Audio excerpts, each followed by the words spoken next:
ఒకేళ మీరు కాలేజీలో జాయిన్ అయ్యారనుకో, ఆ హాస్టల్ ఉండుడు వేస్ట్. ఎందుకంటే దాంట్ల ఫుల్లు పైసలు వాళ్ళు చార్జ్ జేత్తరు. కాలేజ్‌ల ఫారినర్స్ అంటే ఎవరుంటరు తెలుసా? మొత్తం ఆఫ్రికా వోళ్ళే ఉంటరు. ఆ నైజీరియా, జింబాబ్వే వాళ్ళే ఉంటరు. సగానికి ఎక్కువ మన ఈ అంటే బిజినెస్‌కి సంబంధించినయి ఎక్కువత్తయి ఆ కాలేజ్‌ల. అసలకి యాక్చువల్‌గా మా కాలేజ్‌ది మెయిన్‌గా బీబీఏకి సంబంధించి. హే గైస్ అందరూ ఎట్లున్నారు? మంచిగున్నారా? అయితే నాకు ఇన్‌స్టాగ్రామ్‌ల చానా డీఎమ్స్ వత్తన్నాయి. అన్న మీది పారుల్ యూనివర్సిటీయేనా?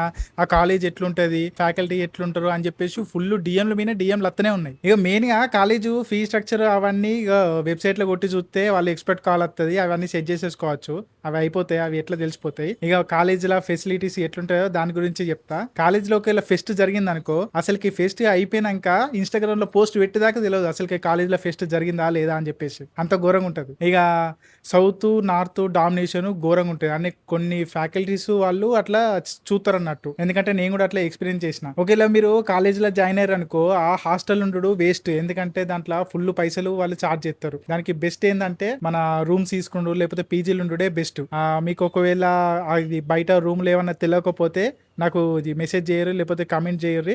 నేను మంచి మంచి లొకేషన్స్, ప్లేసెస్ అవన్నీ చెప్తా. మంచి తక్కువ బడ్జెట్‌ల 1 బీహెచ్‌కే, 2 బీహెచ్‌కే, 3 బీహెచ్‌కే, 4 బీహెచ్‌కే ఏది కావాలంటే అది. మంచిగా తక్కువ రేట్‌కి అక్కడ కాస్ట్ ఆఫ్ లివింగ్ ఫుల్లు తక్కువ. అక్కడ రూమ్‌లు ఉండుడే బెస్ట్. ఈ హాస్టల్ ఉండే కంటే. ఇగ ఇది ఇంకోటి అసలైన మెయిన్ ముచ్చట. ఇగ కాలేజ్‌లో జాయిన్ అయ్యేది ఎందుకు? ప్లేస్‌మెంట్‌ల కోసమే గదా! ఇగ ఈ కాలేజ్‌లో ప్లేస్‌మెంట్‌లు ఎట్లుంటాయి అని చెప్పేసి కూడా చానా మంది అడిగిర్రు. నాది 2025 బ్యాచ్. మా బ్యాచ్ అప్పుడైతే ప్లేస్‌మెంట్స్ ఎంత దరిద్రంగా జరిగినాయంటే అంత దరిద్రంగా జరిగినాయి. అరె నీ అమ్మ కాలేజ్‌ల ఇప్పుడు ప్లేస్‌మెంట్‌లు అంటే చానా వరకు ఈ సాఫ్ట్‌వేర్ సంబంధించినయి లేకపోతే అసోసియేట్ ఇట్లా వీటికి సంబంధించినవి రావాలి కదా! సగానికి ఎక్కువ మన ఈ అంటే బిజినెస్‌కి సంబంధించినయి ఎక్కువత్తయి ఆ కాలేజ్‌ల.